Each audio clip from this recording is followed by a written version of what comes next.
McDonald's. Mul hakkas puhkus tänasest. Yes, meil hakkas mõlemal puhkus. Ma sain alles nüüd aru, et puhkus hakkas. Ja, aga ma lähen tööle esmaspäeval. Täna me läheme testima. Täna me läheme tegema koroonatesti meie reisi jaoks. Võib-olla me siis räägime sellest ka natuke rohkem mingi hetk. Aga jaa, väga creepy ja põnev. Aga no homme on creepy, homme saab teada tulemuse. Ehk siis... Ja homme hommikul 8.50 saab lennul hakata registreerima, ehk siis peab väga vara ärkama. Enne seda juba teada see. Ja, ühesõnaga, käisin Onulabis, Eva oli viimast päeva tööl enne puhkust. Võtame siis nüüd ühe söögi ja siis vaatame, mis me täna veel teeme. On vaja natuke toimetada. Hirmus on. Mis on hirmus?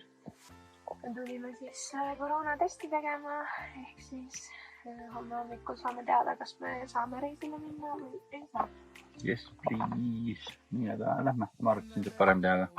No, seal oli kirjas, et täpselt. No, suva. Ühesõnaga, koroonatesti tegema. Väga mõne. Ja siis teame homme, mis on, et sa mõtled pakkida või mitte. Aga me nüüd vaatame, mis seda on.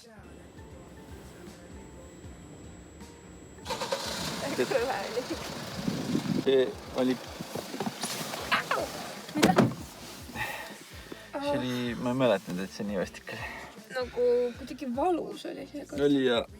Nagu, aga ma ei hakanud nutma taas, ma olen iga kord nutma hakanud või pisarad hakkavad voolama. Aga seekord nagu ei hakanud, aga tšükka kipitab kõik. Kelle, mis me teada saime? Et me oleme negatiivsed. Saime oma Synlabi tulemused teada ja saame minna reisile. Eks me räägime varsti sellest natukene lähemalt või siis rääkisime ennem, igatahes me saime tulemust teada negatiivselt üli hea meel selle üle. Meil on nii hea meel, et me saame selle video teha sellepärast, et see on midagi, mida me oleme oodanud pikka aega ja mis see on? Me oleme reisile. Ja tegelikult me oleme hästi pikalt oodanud, et saaks minna kuskile reisile, koos puhata. Me pole kahekesi käinud kuskil peale Soome. Seal me käinud ka kahekesi, seal me käisime sõpradega, me käisime Soome rallile, aga see oli ka juba ammu, et tegelikult me pole kahekesi saanud minna kuskil Eestist välja.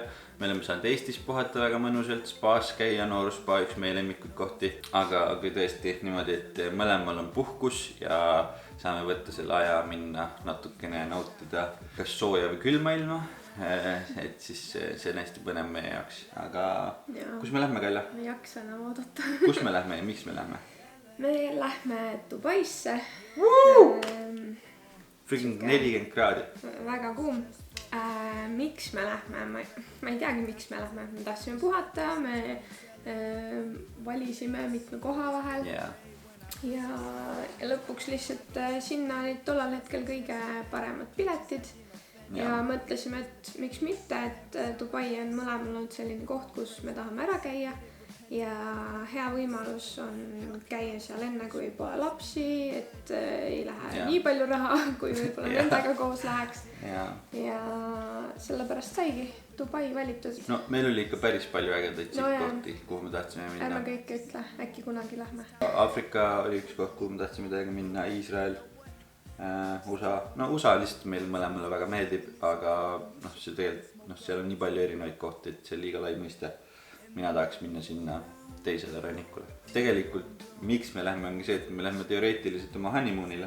Me ei käinud peale pulmi honeymoonil.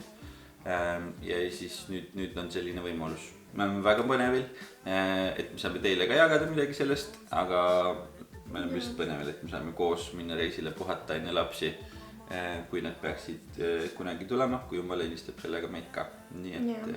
Ja tegelikult ega see reisimine praegu ei ole väga lihtne. Ja see on olnud päris... See on tegelikult väga pingeline olnud, ma olen eriti stressis olnud. Ja, no ma ka, kui kaua me oleme planeerinud seda, algus oli lihtne. Kui me lennupinetid ära asjime, siis oli mingi me lähme reisile, sest see oli suve keskel või? See oli juuli kuskil alguses. Siis oli nagu mingi siuke me lähme reisile, nii tore. ja siis sa saad aru, et olukord riigis muutub nagu iga päev järjest halvemaks. Pluss Dubais on natuke teistsugused reeglid selle koha pealt, et seal siis meie vaktsiinipass kui selline ei loe, mis on arusaadav ka, et noh, nad ei ole Euroopa riigis ega midagi, neil on omad reeglid ja seal siis kehtib PCR-test. No kõige suurem pinge vist ongi olnud just, et sa saad nii viimasel hetkel teada, kas sa tegelikult päriselt saad minna, et praegu me juba teame, et me saame. Käisime siis eile testimas ja mega kiiresti saime tulemused, reaalselt mingi 4-6, midagi sükast. Aga ühesõnaga me saame minna, nüüd need pinged on nagu natukene juba läinud vähemaks. No nüüd enam ei ole midagi. No samas mul ikkagi nagu mingi süke hirm on sees või noh, et sa lähed sinna see veel on, et Dubais ka testitakse valikuliselt. No jah, aga seal on nagu pigem nad testivad mingitest kindlatest riikidest, kes tulevad, Eesti pole seal listis, aga noh, et nad võivad ikkagi nagu valida. Aga noh, et natukene hirmus on minu meelest ikkagi see, et sa lähed lennujaama, ma enda meelest olen küll kõik ettevalmistused teinud, täna veel lähen printima viimaseid mingeid dokumente, pabereid, aga ikkagi nagu sa ei tea, äkki on midagi jäänud 2 silma vahele ja sul ei ole seda ühte paberit ja siis nagu... Jaa, et see on tegelikult crazy, et nii palju nagu ettevalmistusi on tehtud, sa nagu vaatadki kõik asjad üksi pulki läbi ja siis mingi eile ka keegi, me olime ühel sugulust asjal, siis keegi ütles, kas teil on mingi värviliselt prinditud mingi asja, siis ma olin mingi... kas mingi asi peab olema värviliselt prinditud ja siis ma reaalselt nägin öösel nagu unest ära mingisugust värviprinterit nagu. See koroonatesti tegemine, kõik see kõige haigem selle juures on see, et mõlemad oleme olnud mingi viimased 2 nädalat veits tõbised või nagu me ei ole olnud nagu haiged, aga niimoodi, et mul on nagu kurk valutanud nädal aega lihtsalt ja see ikka veel ei lähe ära, ma olen mingi pritsinud seda, mingi pläuste sinna mega palju, mis peaks tuimestama, ma olen söönud kurgupastille rohkem kui toitu ja teed ka joonud omajagu. Aga lihtsalt mitte miski ei aita, et... Ja mul on mingid veidrad nagu peavalud olnud, mis ei ole võrreldavad sellega, mis oli siis, kui ma koroonas olin, aga ikkagi nagu sellised, mitte nagu tavalised peavalud, et kuidagi teistsugused. Aga noh, ma ei tea, kui test ütleb, et on negatiivne, siis õnneks on negatiivne. Jah, negatiivne, nii et selles mõttes on tore. Eeva hakkas reaalselt nädal aega tagasi pakkima juba. See on olnud üks päris stressirohke asi. Me mõtlesime korraks isegi selle, et me läheme 2 käsipagasiga. Siis ma olin mingi, ei, ikkagi ühte oleks kindlasti vaja, aga muidu ei tule ikka välja riietega. Väga raske on ühe äraantava pagasiga kogu see stuff ära mahutada. Meil nagu kilode mõttes vist oleme peaaegu nagu enam-vähem piiri peal nagu kõigega, et me vist tuleme täpselt välja, aga ilmselt tagasi tulles me vist ostame 1 pagasi juurde. Näeme Dubaist, üks vlog tuleb vist Dubaist, nagu niimoodi, et me oleme seal ja siis juba tuleb, aga me ei tea seda. Vaatab seda asja, kui palju sa viitsid sellega tegeleda seal. Nojah, vaatab, ma tahaks ühe ma tahaks teha, ma proovin nii, et ma teen. Ja tegelikult tuleb vahepeal veel üks vlog, see aeg kindlasti, kui me oleme Dubais, mis on tegelikult ühe meie suvise perereisi üks selline vlog. Nädala pärast tuleb uus vlog ja tuleb ka Dubai vlog mingi hetk loodetavasti see aeg, kui me reisil oleme. Aga võib-olla mitte, võib-olla me naudime seda nii väga, et saate alles mingi aasta pärast need vlogid. Ühesõnaga, ma ütlesin mingi 7 miljon korda sõna vlog. Ja 7 miljon korda sõna. Ühesõnaga. Ja ma plaksutan käsi kogu aeg. Okei. Lähme nüüd palun poodi, mul on kõik nii tühi. Eeva on väljane. Lähme solaariumisse ja sokke ostma. Enne soojamaa reisi tuleb ikka käia solaariumis ja nii. No mina käin mõned korrad tavaliselt ja, sest mul on nii hele nahk ja ma lihtsalt põleks täiesti ära. Ma niigi enamasti põlen ikka ära, aga siis kui ma mõned korrad solaariumis käin, siis see vähemalt natuke aitab kaasa. Yes. Aga jah, ja mul on sokke vaja.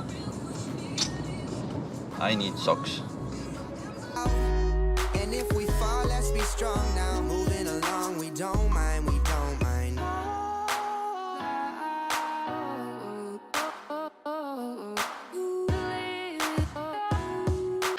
Kaljal on kõik täis ja nüüd võtame mulle pizzat ja siis ma lähen oma sokkide jahile. Ja, teeme väga rotikat söögid täna. Ma sain rikido ja nüüd Carlosest primist. Võib-olla. Mulle tundub, et ei osta, sest on siin kanapitsa või? On küll jah, siis ma ostan kanapitsa endale. Ta väikest. Ma oma selle sokisaaga kohta tahtsin shoutoutida Simmu Pilli ka. kes soovitas mul minna sokke vaatama Jyski. Pole elu sees Jyskist sokke ostnud, aga Simmu väidab, et need on kõige paremad siis madalad valged sokid, ehk siis need ei maksa palju ja noh, valgete sokkidega nagunii sa viskad neid sokk tihti minema, nii et ma proovin selle järgi. Nii et thanks Simmu, ma lähen kohe Ülemiste Jyski, ma loodan, et see oli Jysk, mida ta ütles, minu arust oli Jysk. Ma lähen vaatama neid ja loodetavasti saame. Ma tankisin ka ennast ülimalt odavalt Rimi pitsa ja Coca-Cola Zero ja tuplaga täis. Ja nüüd lähme siis käime ja ostame sokid, vaatame korraks kohvreid ja Eva läheb Solariumisse ja mina lähen Euronixisse aega veetma, sest mehed käivad Euronixisse aega veetmas. Aga toi, näe varsti. Shopad siis endale kappi, mingisugust riidepuid, veel kappe ja asju ja siis mõtled, mul oleks vaja sokke. Super valged sokid. No, imelik, ma lähen ka. Ma ei tea, katsetame. Võtame siit mingi... See vist on. Jah, 43-46 võiks sobida. Küll. Proovime seda. Ei, 10 paari on siin. 10 paari? Jaa. HM sakib 100-ga, noh. Ma lubasin, et ma näitan natukene, millised meie reisikohvrid siis hetkel välja näevad, aga need on hetkel üpris segadust tekitavad, kuna siin ei ole meil kõik pakitud, aga ma näitan siiski. Me arvasime, et me saame ühe suure kohvriga hakkama ja 2 käsipagasit, aga hetkel tundub, et kui me tagasi tuleme, siis me peame ilmselt võtma midagi juurde, kuna see on päris täis ja see kohver on suhteliselt logu. Siin on siis Eva käsipagasi kohver, kus on ka veidike minu mingit kaamerastaffi, siis ma pean neid kuskile mahutama. Ostsime reisiks GoPro, ma olen seda nüüd mõnda aega kasutanud, eelmise vlogi tegin GoProga ja üks mega hea tipp GoPro igasuguste tarvikute kohta, mis muidu on absurdselt kallid, siis ma tellisin Amazonist mingisuguse suvalise komplekti, kus oli igasuguseid erinevaid asju, näiteks nagu vees kasutamiseks selline julla, saab siia siis GoPro otsa panna. Siin on keha ümber, saab panna pea ümber, käe ümber, kui lähme lõbustusparki, saab panna GoPro, auto see iminapiga ja palju muud asju. Ühesõnaga, siin on mul mingid asjad, mis on veel vaja pakkida ja siin on siis minu kohver käsipagas riietega ja mul on siis veel ka seljakott, mis on kuskil teises toas, kus on mul siis põhiliselt kaamera asjad. Siin on veel mõned asjad pakimata. Kuna lennujaamas meil kiletamine maksab üpris palju, meil on töö juures on kiletaja olemas. Kiletan selle tugeva musta kilega kinni, selle kohvri ja loodetavasti võtta nad seda lahti ja kui võtavadki, siis vähemalt see aeg, kui see nii-öelda seal kuskil lennukites on ja nad loobivad seda, siis äkki vähemalt see siis aitab natuke selle vastu. Meil on plaan siis osta reisilt uus suur kohver, kuna Eestist me ei ole hetkel leidnud sobivat. Me käisime täna veel vaatamas ja leidsime suhteliselt sarnasega, see on ikkagi üpris nõrk kohver ja eks me siis vaatame, kas me leiame sealt midagi, mis me soovime ja kui ei leia, siis ei leia, aga midagi sellest lugu pole, ma arvan, et me saame sellega hakkama. Ma usun, et me suudame seda hoida piisavalt hästi, et see püsib tervena ja loodetavasti ka Air Balticu töötajad ja muud töötajad. Ühesõnaga, jah, sellega on siis kõik hetkel ja vaatame, kas jõuame siis homme lennuki peale ka.